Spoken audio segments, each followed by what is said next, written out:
અદ્ભુત કથાનો પ્રારંભ કરવાનો છે. અત્યારે પરીક્ષિત રાજાએ સુખદેવજીને કીધું છે કે તમે ભગવાનના ભક્તો એમ કહો છો, તો કે મને ઉત્તમ કોઈ ભક્ત હોય તો એના વિશે મને તમે જણાવો. ત્યારે સુખદેવજી મહારાજ એના એક પરમ મિત્રની એક દિવ્ય લીલાની એક કથા રજૂઆત કરે છે. અતિ દિવ્ય લીલા છે. ઘણા હું સવારનો સાંભળું છું કે બધાને ખબર છે કે અત્યારે આપણે કયું ચરિત્ર રજૂ કરવાનું છે. બધાને બહુ ઉત્સાહ છે. અને જે ઉત્તમ વક્તા હોય અને એને બહુ સરસ રીતે રજૂ કરે છે. મને ખબર છે, મેં પણ ઘણી વાર ઘણી જગ્યાએ સાંભળ્યું છે.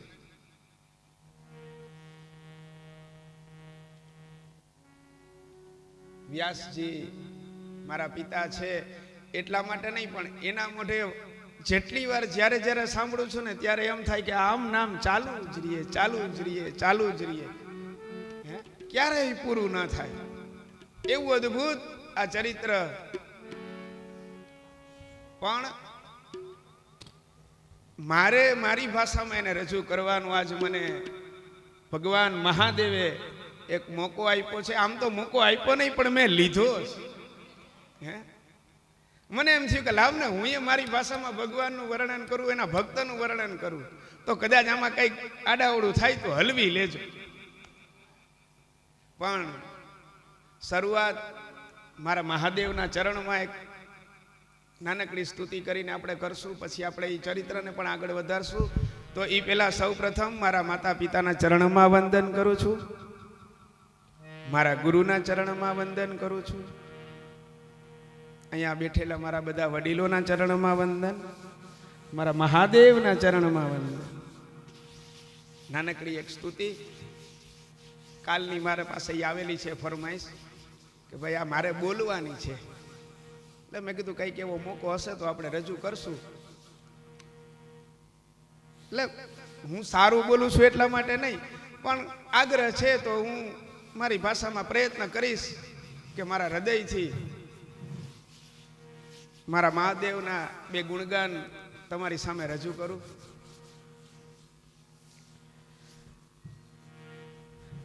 રત્ને કલ્પિતમાસનમ હિમજલે સ્નાનમ ચ દિવ્યાંબરમ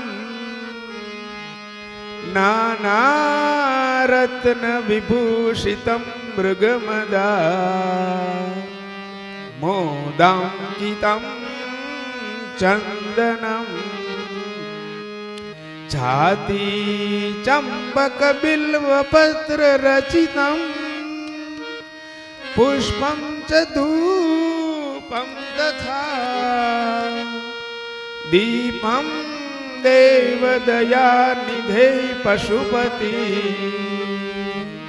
રત્નઃ કપિતં ગૃહ્યતામ સૌવર્ણે મણિખંડ રત્ન રચિતે પાત્રે ચ ધૃતં વયામ ભક્ષ્યં પંચવિધં પયોધિયતુ તમ રંભાફલં પાનકં શાકાનામયુતં જલં રુચિકરં કર્પૂરખંડોજ્વલં તાંબૂલં મનસા મયા વિરચિતં ભક્ત્યા પ્રભો સ્વીકુરૌ છતરં ચામરયો યુગં વ્યજનકં ચાદર્શકં નિર્મલં વીણાભૈરી મૃદંગકા મહકલા ગીતં ચ નૃત્યં તથા સાષ્ટાંગં પ્રણતિ स्तुतिर्बहुधा ये तत्समस्तं मया संकल्पेन समर्पितं तव विभो पूजां गृहाण प्रभो आत्मा त्वं गिरिजामति सहचरा प्राणाशरीरं गृह पूजा विषयगो भुगरचना निद्रा समाधिस्थिते संचारः पदयो प्रदक्षिणः विधि स्तोत्राणि सर्वाङ्गिरो यद्यत् कर्म करोमि तद्दखिलम् शम्भूतवाराधनम्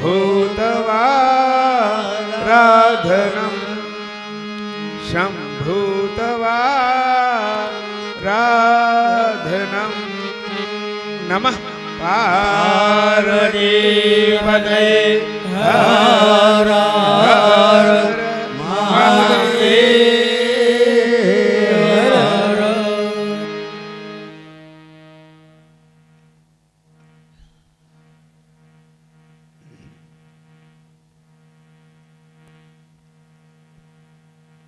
સુખદેવજી મહારાજ ભગવાનના અનન્ય ભક્ત એવા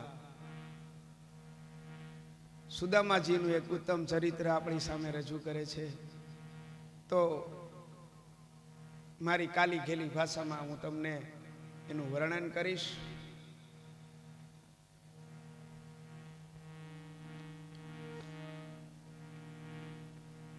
ધન્ય ધન્ય સૌરાષ્ટ્રભૂમિને ધન્ય સંતની માતૃભૂમિને જેમાં વસતો વિપ્રસુદામો જેમાં વસતો વિપ્રસુદામો શ્રી હરિ સ્મરણ કરે સુદામ શ્રી હરિ સ્મરણ કરે સુદામ.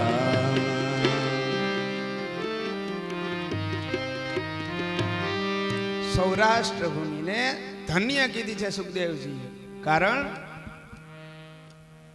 આખી સૌરાષ્ટ્ર ભૂમિમાં દરેક ગામ તમે જોવો, દરેક જગ્યા જોવો, દ્વારકા જોવો, સોમનાથ જોવો, હે કોઈ જગ્યા બાકી નથી. જુનાગઢ જોવો, નરસિંહ મહેતાજી છે, મીરાબાઈ છે. આપણા સૌરાષ્ટ્રમાં અનેક ભક્તો થઈ ગયા છે. તો પોરબંદરને બાકી ન જ રખાય. એમાં આપણો જિલ્લો, હે હા, સમય સંજોગો પ્રમાણે આપણે બધા બહાર નીકળી ગયા એ અલગ વસ્તુ છે, પણ આપણું વતન, હે, અને એમાં ભગવાનના એક પરમ ભક્ત, સખા, મિત્ર, હે, ખાલી ભક્ત નહીં હો, પરમ મિત્ર. પૂર્વ જન્મના સારા કર્મને લીધે એને આવી ઉત્તમ જન્મ મળ્યો છે. એવું કહેવાય છે આપણા શાસ્ત્રોમાં, કથાઓમાં. ઓલી સત્યનારાયણની કથામાં આવે ને, એક ગરીબ બ્રાહ્મણ હતો ને એક ધનિક વાણી. આ તેદીથી આ બધું હાયલું આવે છે. બ્રાહ્મણ કોઈ દી ગરીબ હોતો નથી. બ્રાહ્મણ કોઈ દી ગરીબ હોતો જ નથી. હા, ધનથી કદાચ આપણે જો ગણતરી કરતા હોઈએ તો એ ગરીબ હોઈ શકે. હે, સંપત્તિ કદાચ એની પાસે ના હોય, ગાડી, બંગલા, નોકર ને ચાકર ને એવું કદાચ માની લઈએ આપણે એની પાસે ન હોય, પણ જ્ઞાન, વિદ્યા, વિનમ્રતા, સંતોષ, બીજાનું સારું કરવાની જે ભાવના છે, આ બધી વસ્તુઓ છે બ્રાહ્મણ દ્વારા સમાજને આપવા માટે એનામાં જે ભગવાને આપી છે ને, અને એટલે જ ભગવાનને બ્રાહ્મણ બહુ વાલા. અને એટલા માટે તો કહેવાય છે ને, સત્યનારાયણની જે કથા ખરેખર તો એ વ્રત છે. જો પેલા તો એ કહું, આ કોઈ કથા નથી, આપણે કરી નાખી. સત્યનારાયણ ભગવાનની કથા કરવી, પણ ખરેખર કથા નથી કરવાની, વ્રત કરવાનું છે. કોઈ પણ તમે વ્રત કરવાનું છે. કોઈ પણ કાર્ય આપણે કરીએ ભગવાનને અનુલક્ષીને, તો એ વ્રતનું ફળ તમને ત્યારે મળે કે જ્યારે તમારું મન, તમારું આત્મા, તમારો બધા વિચારો એના મય હોય તો. બાકી અહીંયા વ્યાસજી કથા વાંચતા હોય ને આપણે બધા આપણી વાતોમાં પડ્યા હોઈએ તો આપણો ઉદ્ધાર ન થાય હો. હા, એવી તો ઘણી સાંભળીને કેટલી ગઈ આવી. અમે આઈના છીએ ને આપણે બધા આઈના જ રહેશું. જો ઉદ્ધાર કરવો હોય, મોક્ષ કરવો હોય, તો મેં પેલાય કીધું હતું, પેલા દિવસે કીધું હતું એમ, મને સાકરનું ઉદાહરણ બહુ ગમે. પીગળી જવું પડે, ભળી જવું પડે, ઓગળી જવું પડે, તો એમાં ઊંડા ઉતરો ને તો એનો રસ, એની જે મીઠાશ છે એ આપણા જીવનમાં આવે. તો વ્રતનો એ મહિમા બતાવ્યો છે. પણ એટલા માટે એ વ્રતને શરૂઆત કરવા માટે ભગવાને બ્રાહ્મણનું જ ઘર લીધું. કા વાણિયાના ઘરે ન ગયા? સંન્યાસીનું સ્વરૂપ લઈને આવવું તું તો વાણિયાનું ઉદાહરણ દઈ શકતા હતા ને, કે ભાઈ વાણિયો ગરીબ હતો, એને ધન રૂપિયા પૈસાની જરૂર હતી, કઈ ખોટ હતી, તો ભગવાનને થયું લાવને આનું કલ્યાણ કરું ને એને હું કહું કે જા બ્રાહ્મણને બોલાવને તારી ઘરે કથા કરવા આવશે, તો આવી હગર. પણ એણે બ્રાહ્મણનું ઘર જ લીધું. કારણ કે આપણું કર્મ છે કે ધર્મ કાર્ય કરવું અને કરાવવું. કારણ કે આપણામાં એ બધા ગુણ ભગવાને આપ્યા છે. હા, અત્યારે હવે એ માયલું કાંઈ ધીમે ધીમે આપણામાં નીકળતું જાય છે, કર્મકાંડ જ નીકળતું જાય છે. અને એની પાછળના જોકે કારણ છે, એ આપણે ઊભા જ કર્યા છે. બ્રાહ્મણોએ કર્મકાંડ છોડ્યું ને એની પાછળ આપણા જ કારણો છે. મારા કંઈક હશે આગલા જન્મના પુણ્ય, એટલે એ કારણમાં હું નિમિત્ત નથી બન્યો. લગ્ન કર્મકાંડ કરતા હોય ને તો કે ભાઈ દીકરી નથી દેવી, કા તો કે પોટલા કોણ છોડે? પોટલા કોણ છોડે? ઈ નથી જોતા કે માન સન્માન સહિત લક્ષ્મી ઘરમાં આવે, ઈ કોઈને નથી જોયું. પોટલા કોણ છોડે? સમય સંજોગો પ્રમાણે અત્યારે બધી જ પરિસ્થિતિ બદલી ગઈ છે ને. અત્યારે હવે ક્યાં પોટલા છોડવાનો સમય છે? પણ કોઈને એ કાંઈ વસ્તુ ગમતી નથી. એટલે કર્મકાંડ ને આ બધી વસ્તુમાં અત્યારે ઘણી બધી વસ્તુઓમાં ફેરફાર આવ્યા છે. પણ કહેવાનો મતલબ એ છે કે બ્રાહ્મણ જન્મ જ્યારે મળ્યો હોય, વ્યાસજીએ આપણને સમજાવ્યું હતું થોડાક દિવસો પહેલા. હું અત્યારે થોડીક વાર એ પાછી રિપીટ કરી દઉં કે ઘણા બધા પુણ્યો આપણા ભેગા થાય ને ત્યારે મનુષ્ય અવતાર આપણને મળે, એવું કીધું તું આપણને. પણ મનુષ્ય અવતારના એ ઘણા બધા પુણ્ય ભેગા થાય ને ત્યારે બ્રાહ્મણ કુળમાં આપણને જન્મ મળે. તો આપણને બધાને મળ્યો છે ને, તો આપણે એને પૂરેપૂરો નિભાવવો જોઈએ. તો એવા સૌરાષ્ટ્રની ધરતી ઉપર જન્મેલા પોરબંદરના નિવાસી સુદામાજી બહુ પવિત્ર જીવ છે, અનંત ભક્ત ભગવાનના. સવાર સાંજ ભગવાનના નામ સિવાય એના મોઢામાં બીજી કોઈ વસ્તુ નથી. માત્ર ભગવાનનું સ્મરણ કરવું, નિત્ય ક્રિયા, સવારે સંધ્યા વંદન કરી ભગવાનનું સ્મરણ કરવું, બપોર પાછી થાય એટલે ફરી પછી સંધ્યા કરવી, ભગવાનનું સ્મરણ કરવું. એવા પવિત્ર એવા સુદામાજી, એનું ચરિત્ર સુખદેવજી મહારાજ કહે છે કે સુદામા નામના એક વિપ્ર પોરબંદરમાં રહે છે. અન્ય દ્વિજો ભી સાયા છે છે જે મળતું તે મારા છે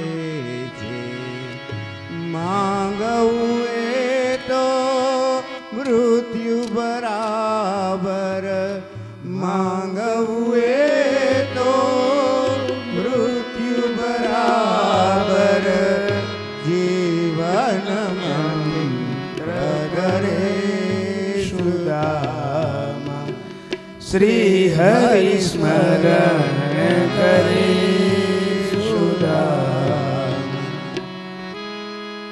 બહુ સરસ વાત કીધી છો. હે બીજા બ્રાહ્મણો શું કરે છે? માગીને મેળવે છે. અને અત્યારનો સમય એવો છે કે માગા વગર મળતું નથી.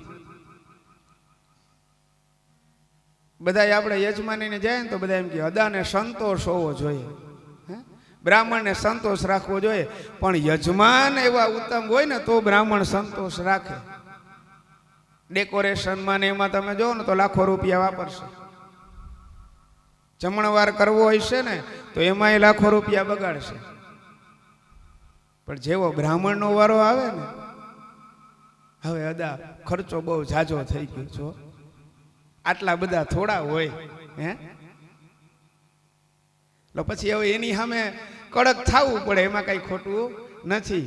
એટલે બીજા બ્રાહ્મણો સુખદેવજી મહારાજ કહે છે કે માગીને પોતાનું જીવન ગુજારે છે, પણ સુદામાજી એવા નથી. સુદામાજીનું જીવન કેવું છે? જો કોઈ આપી જાય, ઘરે આવીને આપી જાય તો એનામાંથી જીવન નિર્વાહ હલાવવો.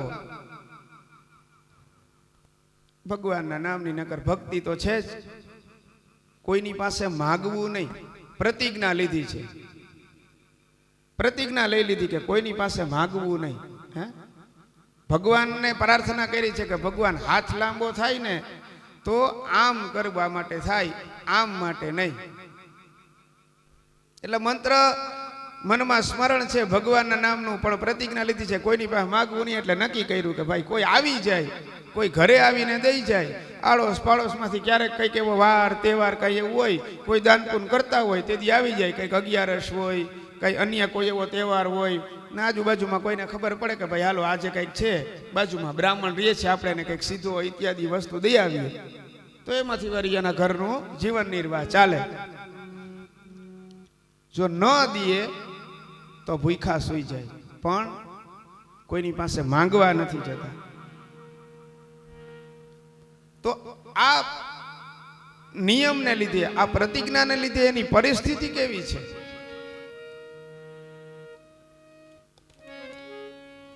છર ઝૂંપડી દુબળી કાયા રંગ જીવનની ઘેરી છાયા જીર્ણ વસ્ત્રથી તન આચ્છાદિત જીર્ણ વસ્ત્રથી તન આચ્છાદિત બ્રહ્મ તેજ પ્રસરે સુદામ શ્રી હરિ સ્મરણ કરે સુદામ.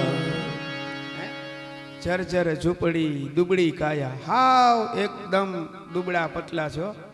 ખાધેલ પીધેલ ઘરના હોય ને તો દેખાય આવે. આપણે ઘણા લોકોને કઈ નહીં કઈ આમ જોઈએ ને એમ થાય ખાધેલ પીધેલ ઘરનો લાગે. વ્યવસ્થિત ભરપેટ ખાવા પીવા મળતું હોય તો કઈ વાંધો જ ન આવે, વ્યવસ્થિત બોડી જમાવી લીધું હોય એમ. પણ આની તો પ્રતિજ્ઞા કેવી છે? કોઈ આપી જાય અને મળે તો લેવું, બાકી કઈ લેવું નહીં. હવે આવી પરિસ્થિતિ જો તમારી હોય તો એમાં શરીર ક્યાંથી બને? અને શરીર ન બને તો બીજું તો કઈ બનવાનો પ્રશ્ન જ નથી. કારણ કે પેલું સુખ જાતે નરવા. હે, શરીર હાલે તો બાકીની બધી વસ્તુ થાય ને. તો શરીરમાં જ સુખ નથી તો બીજું તો કઈ મળવાનો પ્રશ્ન જ નથી આવતો. અતિ દરિદ્રતા જેને કહેવાય ને, જર્જર ઝૂંપડી દુબળી કાયા, બહુ દરિદ્ર જીવન છે, એકદમ દરિદ્ર જીવન છે. ઘરમાં કોઈ જ વસ્તુ નથી. સુખ સાહેબીની કોઈ વસ્તુ નહીં, 4 દિવાલ, જરૂરિયાત પૂરતા કદાચ વાસણ હશે કે નહીં, કેવું મુશ્કેલ છે એવી પરિસ્થિતિ. અરે તનને ઢાંકવા પૂરા કપડાય નહીં, જર્જરિત કહી શકાય એવી પારદર્શક એક ખાલી પોતળી, જેનાથી અડધું જ અંગ ઢકાય, ઉપર એમ નહીં. આવા સુદામાજી એનું જીવન વ્યતીત કરે છે. તો આપણને એમ થાય ને કે ભગવાનના જો ભક્ત હોય તો આવું બને? ભગવાન કોઈ દી એના ભક્તને તો હેરાન થવા જ ના દે ને. આપણને બધાને ખબર છે ભગવાનની અનન્ય ભક્તિ કરતા હોય, હા કસોટી થાય એ આપણને ખબર છે, કસોટી કરે 100%. ને એમાંય નારાયણની ભક્તિ કરવી ની તો બહુ અઘરી છે હો ભાઈ. બીજા બધા ભગવાનને મનાવવા હાવ હેલા, માતાજીને પ્રસન્ન કરવા હોય ને તો ફટાફટ માની જાય. મહાદેવ તો સવાલ જ નથી આવતો, ત્યાં તો મારે કોઈને કહેવા પણ જ નથી એમ. પણ જો નારાયણની ભક્તિ કરવી હોય, વિષ્ણુની ભક્તિ કરવી હોય તો કસોટીમાંથી નીકળવાની પૂરેપૂરી તૈયારી હોય ને તો જ નીકળી શકાયો, ન કરી એવું અઘરું કામ હાથમાં લેવું નહીં. હા, બહુ અઘરું છે. તો આ પરમ ભક્ત છે, છતાંય આવી પરિસ્થિતિ છે. કારણ નાનપણમાં જ્યારે નાનપણથી જ પરમ મિત્ર છે કે ભગવાન જ્યારે મામાને મારી અને મથુરામાં રોકાઈ ગયા, બાકીના એના બધા સંસ્કારો થયા, યજ્ઞો પવિત્ર ઇત્યાદિ, પછી ગુરુના આશ્રમમાં ગયા હતા. વિદ્યા તો ભણવી પડે ને, એટલે ગુરુના આશ્રમમાં ગયા હતા. તો ગુરુના આશ્રમમાં તો કઈ સુખ સાહેબી મળે નહીં, ત્યાં તો બધું જ કામ પોતાની જાતે કરવું પડે. કપડાથી લઈને બધું સાફ સફાઈ, રોજ સવારે વહેલું ઉઠવું પડે, ઠંડા પાણીએ નાહવું પડે. ત્યાં ગરમ પાણી કોઈ કરીને ન દે. ઘરે હોય તો હજી એમ કહીએ માં ગરમ પાણી કરી દે, એટલે ત્યાં બધી સગવડતા સચવાય. આશ્રમમાં કોઈ સગવડતા સચવાય નહીં, પણ ત્યાં વિદ્યાની હારે સંસ્કારોનું સિંચન થાય. અત્યારે આશ્રમ છે જો નથી એવું નથી, પણ સુખ સાહેબી વાળા, જેને આપણે આપણી ભાષામાં હોસ્ટેલ કહીએ, એટલે સિંચન બંધ થઈ ગયા. પણ સુદામાજી અને કૃષ્ણ ભગવાન ત્યાંથી પરમ મિત્ર બન્યા છે. એમાં બધા જ કાર્ય એને પોતાને જાતે કરવાના હોય. એમાં એક દિવસ ગુરુજીએ એને જંગલમાં મોકલ્યા કે જાઓ આજે લાકડા તમે વીણી આવો, અને રસ્તામાં જો ભૂખ લાગે ને તો આ ચણા લઈ જાઓ, ખાઈ લેજો. એટલે કૃષ્ણ ભગવાન કે મોટા ભાઈ, એ સુદામાજી થી નાના હતા એટલે એ સુદામાજીને મોટા ભાઈ કહેતા. એટલે એ કે મોટા ભાઈ એક કામ કરો, આ તમારી પાસે રાખો, જરૂર પડશે તો હું લઈ લઈશ. સુદામાજી કે કાંઈ વાંધો નહીં. જંગલમાં જાય છે, લાકડા વીણતા વીણતા વરસાદ આવ્યો. એટલે વરસાદથી બચવા પલળે નહીં એટલા માટે થઈને બે એક ઝાડ નીચે છે, ઉપર ચડ્યા. એમાં ઉપર સુદામાજી અને નીચે ભગવાન. આ તો જગતનો નાથ છે, એને તો બધી વસ્તુની ખબર હોય. સુદામાજીને ભૂખ લાગી,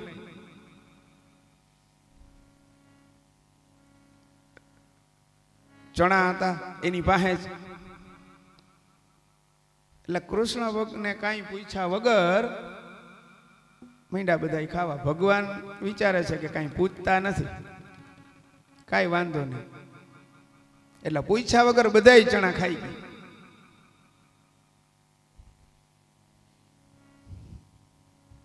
એટલે એક પ્રકારની ચોરી જેને કહેવાય.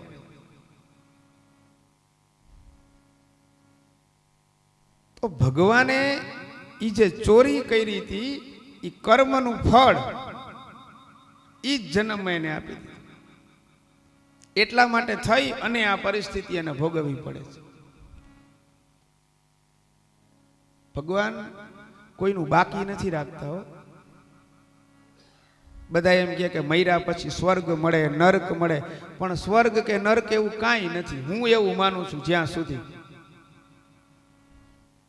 આ મારી માન્યતા છે કે સ્વર્ગ કે નર્ક એવું કાંઈ નથી. જી છે ને અહીંયા જ છે. જેવું કર્મ કરશું ને એવો બીજો જન્મ મળે. સારા કર્મ કર્યા હશે તો સારી યોનિમાં જન્મ મળશે, તો સુખ સાહેબી ભોગવીએ તો સ્વર્ગ. બાકી જેવા કર્મ કર્યા હોય ને એવો બીજો જન્મ મેળવવો પડે. પણ ભગવાનના મિત્ર હતા, મોટા ભાઈ કહેતા, એટલે ભગવાને એને બીજો જન્મ લેવા ના દીધો.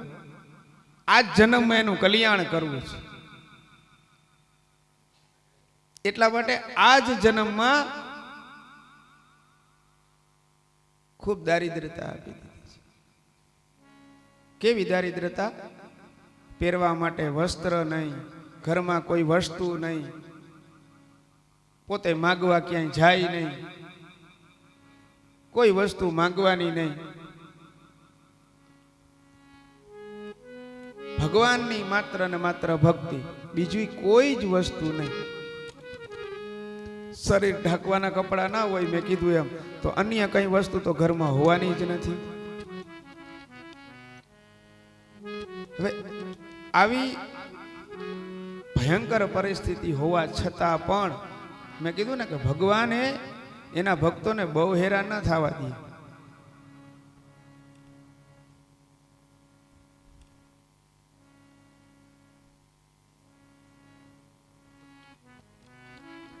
જે જીવની ગુજારે છે એની અંદર ભગવાન એનું ભરણ પોષણ થોડું થોડું કરાવે છે, પણ નિત્ય એને કોઈ વસ્તુ મળતી નથી. એટલે શરીર જે છે એ હુષ્ટપૃષ્ટ હોવાને બદલે એકદમ પાતળું, એકદમ. પણ ભગવાને એની સામે જોયું, સુંદર અને સંસ્કારી એના પત્ની સુશીલા દેવી, એકદમ શાંત અને એવા જેવા જ ભક્તિમાં. આપણે પત્નીઓની તો ઘણી બધી વાતો ઘણા બધા દિવસોથી આપણે રોજ સાંભળીએ છીએ, પણ અહીંયા ભગવાને જે પાત્ર મૂક્યું છે બહુ અદ્ભુત મૂક્યું છે.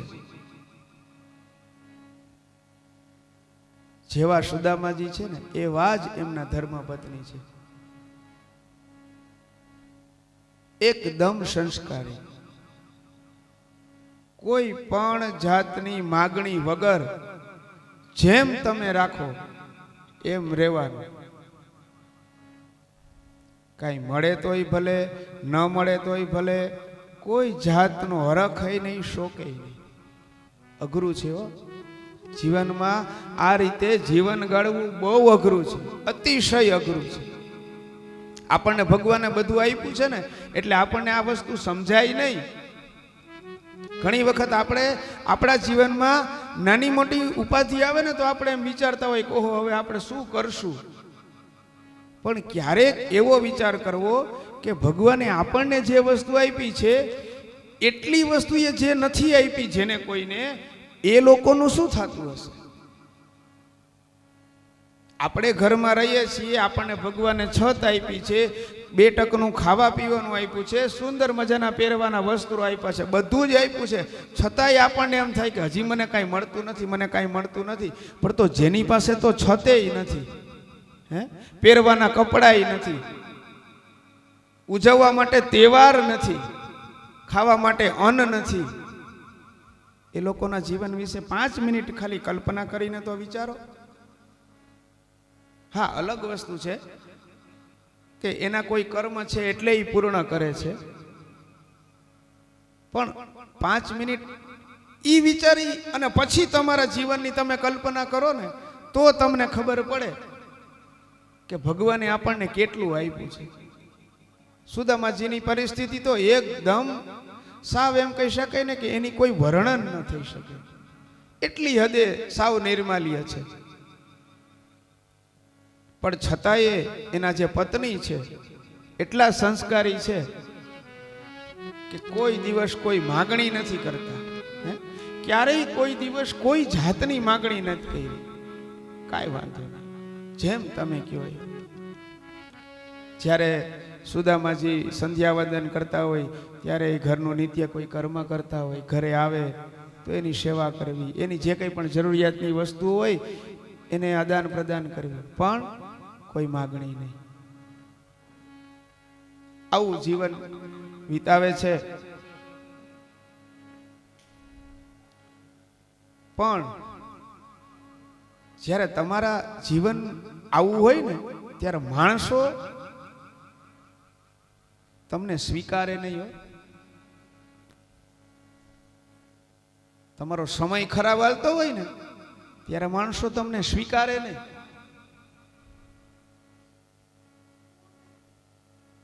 બહુ આજે રસ મૂક્યો છે ને, ખરેખર બહુ અતિ એકદમ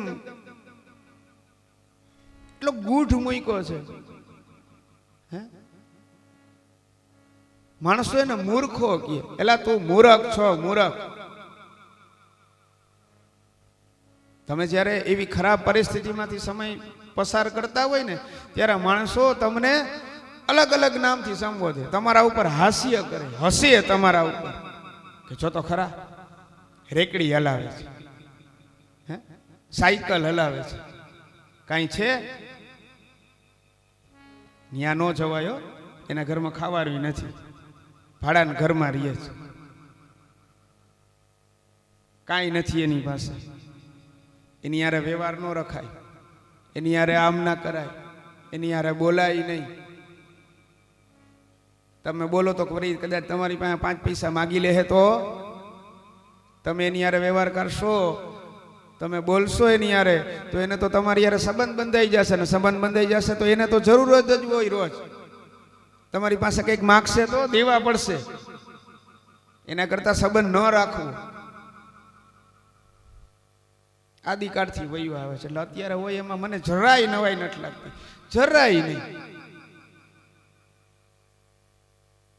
સુદામાજીની પણ આવી જ પરિસ્થિતિ છે. માણસો ત્યાંના જે લોકો છે એને મૂર્ખ બતાવે છે. સુદામાજી તમે તો મૂર્ખ છો, ભગવાને તમને બ્રાહ્મણનો અવતાર આપ્યો છે, તમે તો માગી લ્યો. આ શબ્દ મેં અત્યારે ઘણાયના મોઢે સાંભળ્યો, ઘણાયના મોઢે. મને ત્યારે આમ ગુસ્સો આવી જાય પણ પી જાઉં, બહુ ગુસ્સો આવે. મેં સાંભળ્યો છો, મેં બીજાને નહીં, મેં સાંભળ્યો છે. મને એવું કહેવામાં આવ્યું છે ઘણી વાર, તમે તો બ્રાહ્મણ છો, તમે માગીને જીવી લ્યો. બહુ ત્યારે એમ થાય કે હારો આ બ્રાહ્મણ કુળમાં જન્મ,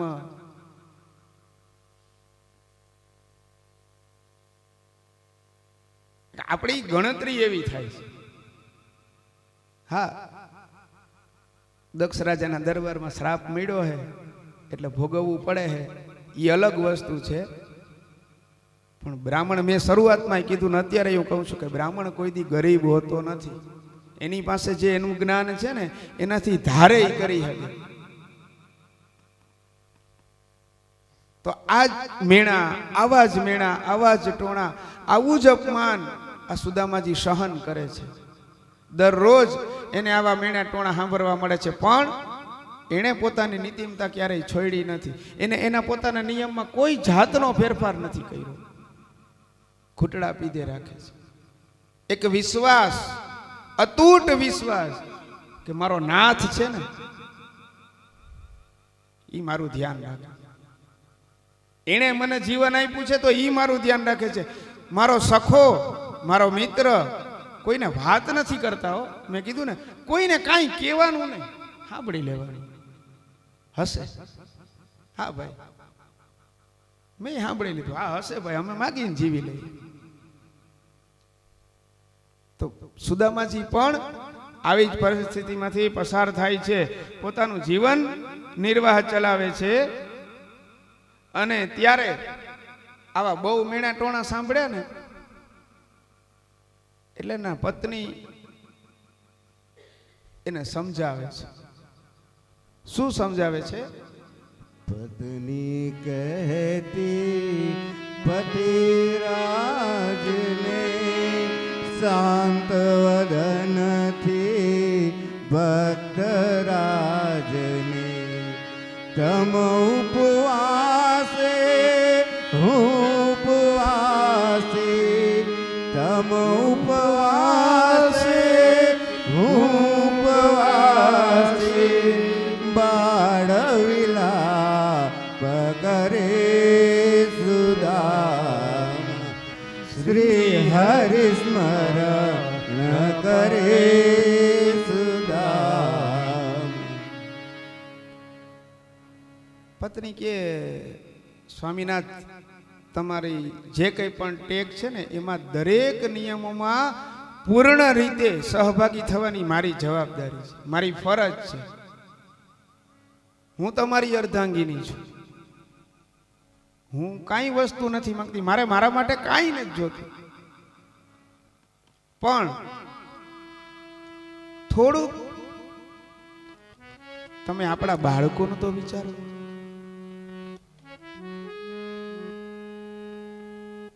તમે ઉપવાસ કરો છો તો હું અહીંયા ઉપવાસ કરું છું. તમે કાંઈ ખાતા નથી તો હું ખાતી નથી, તમે કાંઈ પીતા નથી તો હું પીતી નથી. એ મારી ફરજ છે. પણ આ બાળકોનું શું? એનો શું અપરાધ? એની સામું તો તમે જુઓ. કાંઈક થોડુંક તમે વિચારો, થોડુંક એવું કંઈક કરો કે જેથી કરીને આપણું ઘર ચાલે. હું બીજું કાંઈ નથી માંગતી, મારે બીજું કાંઈ નથી જોતું. હાલો કદાચ આપણું ન કરે તો કાંઈ નહીં, પણ કમસે કમ એને તો 2 ટકનું ભોજન મળે એટલું તો કરો. આજ આપણે લીધે, તમારી આ ટેકને લીધે, તમારા આ વચનને લીધે આપણા બાળકો નાના છે એ દુખી થાય છે, એને આ કષ્ટ પડે છે. તો થોડુંક તમે સમજો અને કાંઈક એવું તમે કરો કે જેથી કરીને આપણા બાળકોનું ભરણ પોષણ થાય.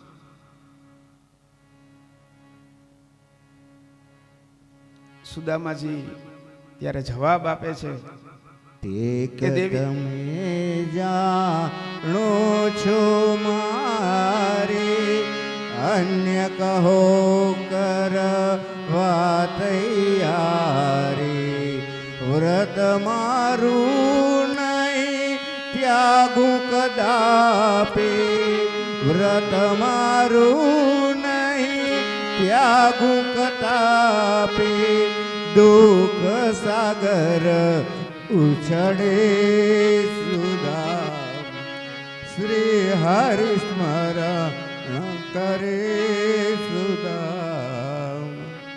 બહુ સરસ મજાની વાત કરે છે. પેલા તો સુદામાજીએ એવું કીધું કે દેવી તમારી બધી વાત સાચી, શું મને એવું નહીં હોય કે મારા સંતાનો આવી રીતે ભૂખથી ટળવળે છે, આટલા હેરાન થાય છે, તો હું એના માટે કંઈક કરું? એટલે સુશીલાજી કે એવું નથી કહેતી હું કે તમને એની કંઈ પડી નથી, પણ હવે આમને આમ જો આપણી યારે ઈએ ભૂખ્યા રહેતા રહેશે તો એક દિવસ ઈ મરી જશે અને ઈ મારાથી સહન નહીં થાય. અને મેં આગળ કીધું છે, સંતાનથી મોટું મા બાપ માટે દુનિયામાં કાંઈ નથી. દીકરો કે દીકરી ગૌણ વસ્તુ છે, પણ સંતાનથી મોટું દુનિયામાં એમના માટે કાંઈ નથી.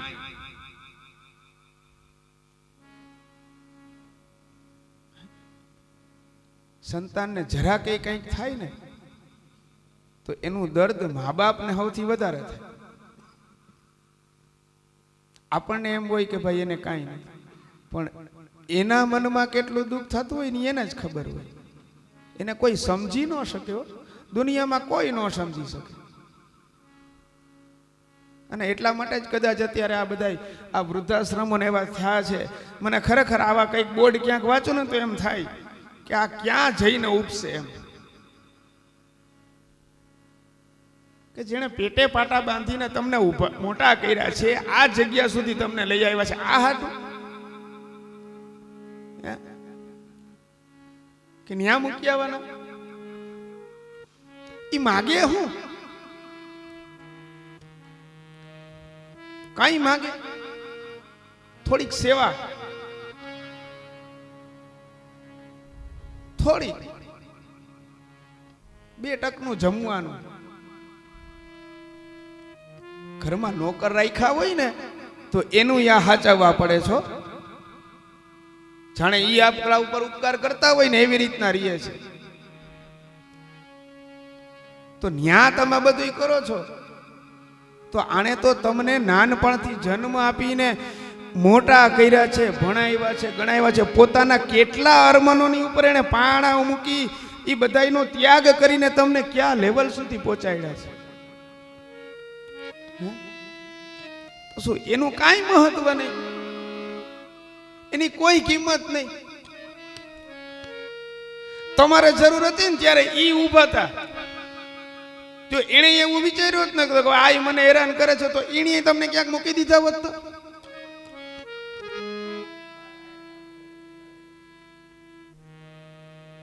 જો ઈ નથી મૂકતા તો તમને મૂકવાનો કોઈ અધિકાર નથી. હું એમ કહું છું કે તમને કોઈ અધિકાર નથી, તમે એને મૂકો. સુદામાજી એમ કહે છે કે મને મારા પુત્રો ઉપર પ્રેમ નથી એવું નથી દેવી, પણ હું મારી ટેક નહીં મૂકું. મારું જે વચન છે હું એવું કાંઈ નહીં કરું કે જેનાથી મારું વચન તૂટે, મારી ટેક તૂટે, મારો નિયમ તૂટે.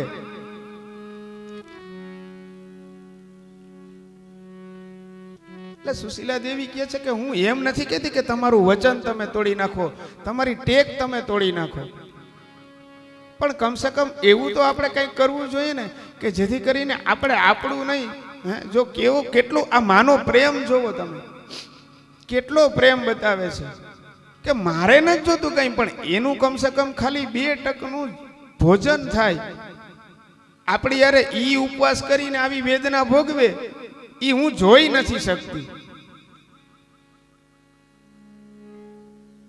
અને તમારી સેવાએ હું બંધાયેલી છું એટલે હું મારા દેહનો ત્યાગય નથી કરી શકતી.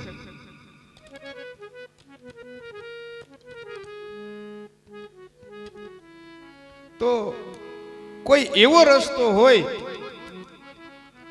કે જેમાં મારી પ્રતિજ્ઞા એ ન તૂટે અને એનું પણ સચવાતું હોય, અને જો એવું મારી પાસેથી કંઈ થતું હશે તો હું 100% કરીશ, અવશ્ય કરીશ. ત્યારે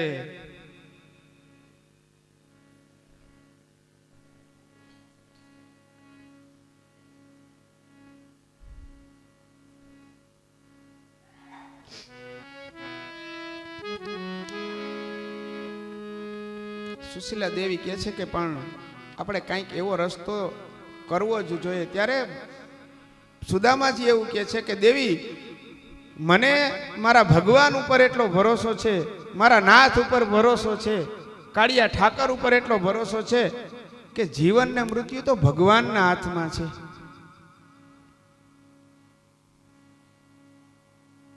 મનમાં મૂંઝાય છો કે પત્નીની વાત ખરેખર સાચી છે. મારે મારા સંતાન માટે કંઈક કરવું છે, પણ હવે ટેક જે લીધી છે એને તોડવી એ નથી. માગીને તો હું ક્યારેય નહીં ખાઉં, આજે નહીં, કાલે નહીં. એટલે એના પત્નીને એ કહે છે કે તમે ચિંતા ના કરો અને ભગવાન ઉપર તમે ભરોસો રાખો. જો એને દાંત દીધા છે ને તો ચાવવાનું એ અવશ્ય દેશે. ભગવાને આપણને જન્મ આપ્યો છે તો ભરણ પોષણ ઈ કરશે. આપણે એનું કંઈ કરવાની ચિંતા કરવાની જરૂર નથી. અને જો આપણે ચિંતા કરશું એનો મતલબ એ થશે કે આપણે એના ઉપર વિશ્વાસ નથી. બહુ મોટી વાત કીધી છે સુદામાજી, બહુ મોટી વાત કરી દીધી. આ એક નાનકડી લાઈનમાં બહુ સરસ મજાની વાત કરી છે કે જો તમે ભગવાનની ભક્તિ કરતા હોય અને કોઈ વાતને લઈને તમે ચિંતા કરો ને, એનો મતલબ એ થયો કે તમને ભગવાન ઉપર જરાય ભરોસો નથી.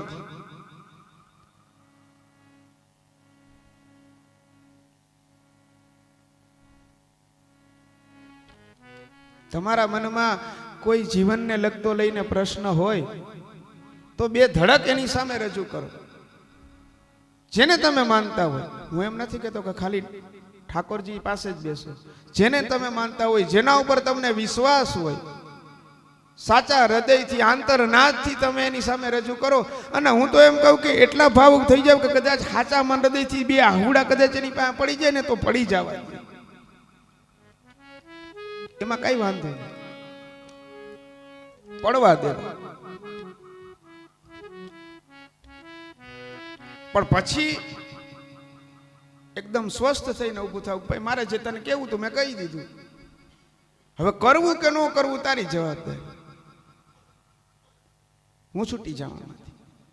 આ ભરોસો હોય કે એના ઉપર હોવો જોઈએ. સુદામાજી આ વાત એના પત્નીને સમજાવે છે કે દેવી તમે ચિંતા ના કરો, ચિંતા કરવાની કઈ જરૂર નથી. મને એટલો ભરોસો છે ભગવાન ઉપર કે ઈ બધું સારું કરશે. તમામ વસ્તુ ઈ આપણી સારી કરશે. ત્યારે એના પત્ની સરસ મજાની વાત કરે છે.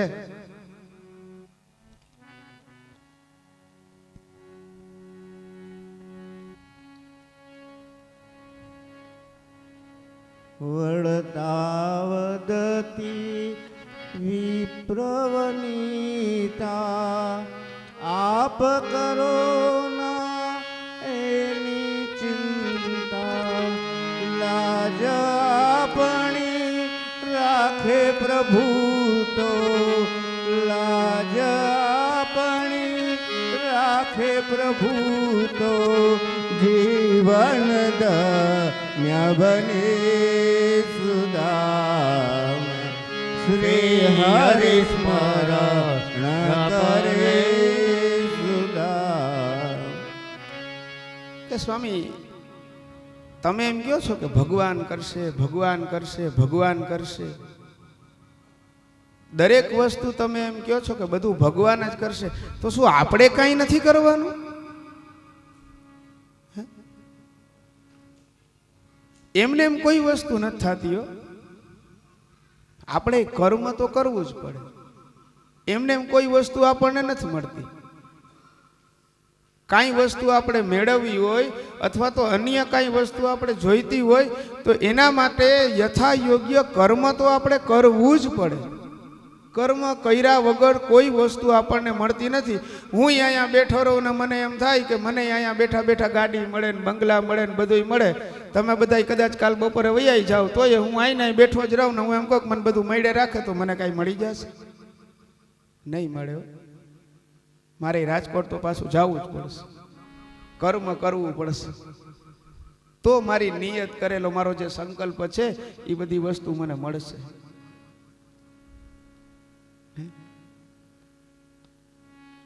મારે મારું કર્મ કરવું પડે. એટલે એના પત્ની એને સમજાવે છે કે પતિ તમારી વાત સાચી, તમે જે કયો એ માની લીધું. તમે એમ કહો ભગવાન કરશે, ભગવાન કરશે, તો કઈ ભગવાન એમને એમ નહીં કરે. તમારે કંઈક કરવું પડે ને. આ કે કરું ને માંગ્યા વગરનું ગમે એ કયો એ કરું, માગીશ તો નહીં, આજે નહીં કાલે નહીં. સુશીલા દેવી કે કાંઈ વાંધો નહીં, હાલો માગો નહીં તો કાંઈ નહીં, કબૂલ. પણ હું કહું એમ કરશો? માગવાનું નથી તો કે ના તો કરીશ. મારી પ્રતિજ્ઞા ન તૂટતી હોય તો તમે જે કહેશો એ કરીશ. બસ વચન તો કે વચન. જો ફરતા નહીં, અરે નહીં તો તમે મને બહુ વખાણ કરો છો તમારા નાનપણના મિત્ર. હે ઘણી વાર તમે કીધું કે મારો મિત્ર આવો, મારો મિત્ર આવો, મારો મિત્ર આવો, હે બહુ ગુણગાન ગાયા તમે. તો હું એવું ઈચ્છું છું કે એકવાર એને જઈ અને મળી આવો.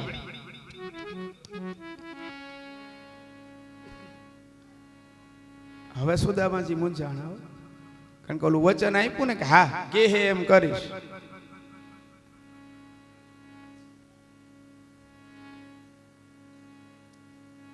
સુદામાજી કે દેવી વાત સાચી તમારી, પણ તમે મારી હાલત તો જુઓ. આ પરિસ્થિતિમાં ક્યાં આપણે ક્યાં ઈ જે કામ ન કરવું હોય ને, આમ આગળ આ બધી વસ્તુ ઘણી વાર આવી ગઈ છે, જે કામ ન કરવું હોય ને એના હજારો બાના હોય, હજારો બાના હોય. આમ થશે તો, ઓલું થશે તો, આમ થશે તો. એટલે સુદામાજીએ શરૂઆત કરી કે દેવી ક્યાં પોરબંદર, ક્યાં દ્વારકા,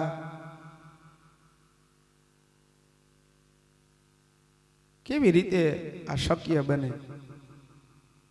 હવે સુશીલા દેવી કહે છે કે સ્વામી જો આ ખોટું. હમણાં તમે એમ કહેતા હતા કે હું કહીશ એમ કરીશ, અને ક્યાં તમને મેં એમ કીધું કે ત્યાં જઈને માગજો. હું એમ તો નથી કહેતી, તમારે કોઈની પાસે કાંઈ માગવાનું નથી, કોઈને તમારે કાંઈ કહેવાનું નથી. મેં ખાલી એટલું કીધું કે તમારા પરમ મિત્ર છે, તમે મને બહુ આટલા સમયથી વખાણ કરો છો, તો હું ખાલી એટલું જ કહું છું કે તું એક વખત એની પાસે જઈ અને મળી આવો. બીજું તો હું કાંઈ કહેતી નથી. તમે મને વચન આપ્યું છે કે માંગ્યા સિવાયનું કોઈ પણ કામ હશે એ હું કરીશ. હવે તમે ફરી જાઓ તો એટલે સુદામાજી કે ભાઈ ફરી જવાની વાત નથી, પણ ત્યાં પહોંચવું આપણા માટે શક્ય નથી, કારણ કે વાહન કરીને જઈ શકે એટલા એની પાસે પૈસા નથી, અને એ સમયમાં એવા કોઈ વાહન વ્યવહારની સગવડતા નહોતી. કાલો બસમાં બેસી ગયા અને બસ ત્યાં લઈ ગઈ. મોટા ભાગે તો હાલીને જ જવું પડતું.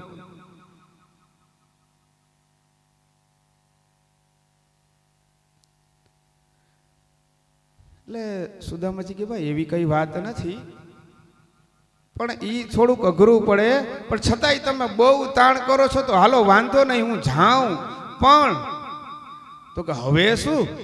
સુશીલા દેવી કે હવે તો કે ના બીજું કઈ કારણ નહીં, પણ ભગવાનની પાસે જવું હોય, મારા મિત્રની પાસે જવું હોય, પણ હવે આપણી પરિસ્થિતિ જુઓ, એની પરિસ્થિતિ જુઓ. હું ત્યાં જાઉં નહીં, કદાચ મને ન બોલાવે તો. બહુ આ લાઈનમાં બહુ સરસ વાત કરી છે, ખરેખર બહુ સરસ વાત કરી છે. અમુક અમુક આ બધી વસ્તુ છે ને જીવનમાં ખરેખર બહુ ઉતારવા જેવી છે, કારણ કે આ બધી જ વસ્તુઓ હું તો એમ જ કહું, બીજા કોઈનું નહીં કહું, પણ મેં આ બધી વસ્તુઓને અનુભવીને જોઈ છે.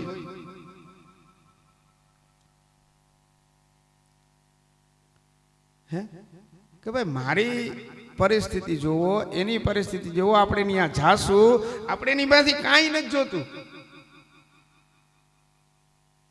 પણ ત્યાં જાશું અને એ આપણને અવગણશે તો હે અને થાય હો એવું 100% થાય. ત્યારની તો ખબર નથી, પણ અટાણે તો થાય જ છે, 110% થાય. માણસની કાંઈ કિંમત જ નથી એને. એટલા માટે તો ઓલી સરસ મજાની કહેવત પડી, બહુ સરસ કહેવત છે, મને તો બહુ ગમે, અને હું તો હાલતા કહું, હાલતા નહીં, મારા દરેક કામમાં આ કહેવત હું કહું જ છું. લગભગ અત્યાર સુધીનું એકય મેં કામ એવું નહીં કર્યું કે આ કહેવત નહીં કીધી હોય. નાણા વગરનો નાથિયો નાણે નાથાલા.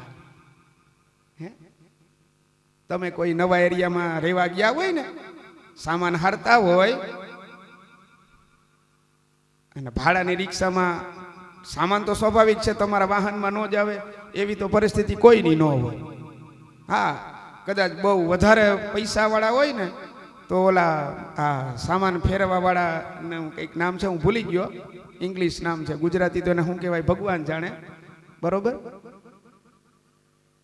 હા, મૂવર્સ એન્ડ પેકર્સ. વાહ.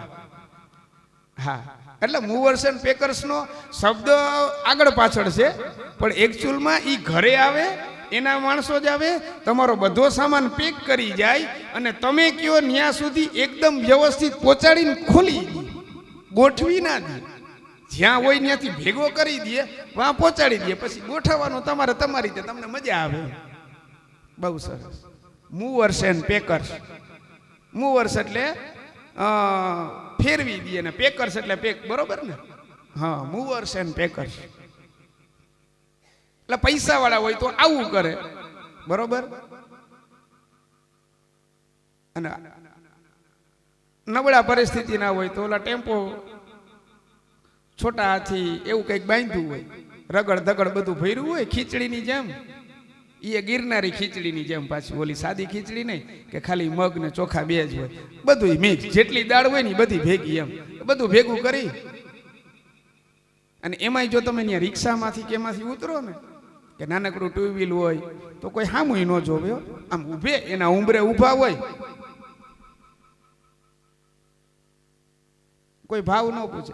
પણ ઈ ને એ વસ્તુ આ બેને કીધું એમ મૂવર્સ એન્ડ પેકર્સમાંથી પેક કરાવ્યું હોય અને એક સરસ મજાની ફોર્ચ્યુનર લઈ અને જો ત્યાં તમે સામાન ઓલાને કહેતા હોય ને, હા અહીંયા ઉતારજો, ઓલું વાં મૂકજે, ખાલી આટલું, ભલે ને બહાર ઊભા હોય, ઓલા આડોશ પડોશી જેટલા હોય ને હળી કાઢતા આવે. અમે અહીં રહીએ, આ જે ઘર છે ને આ અમારું છે, નવા રહેવા આવ્યા છો, સારું ભલે આવ્યા, કઈ જરૂર હોય તો અમને કહેજો, થાયકા હશો ને આજ સાંજે અમારી ત્યાં જમી લેજો. ઓલી ફોર્ચ્યુનર ને માંજ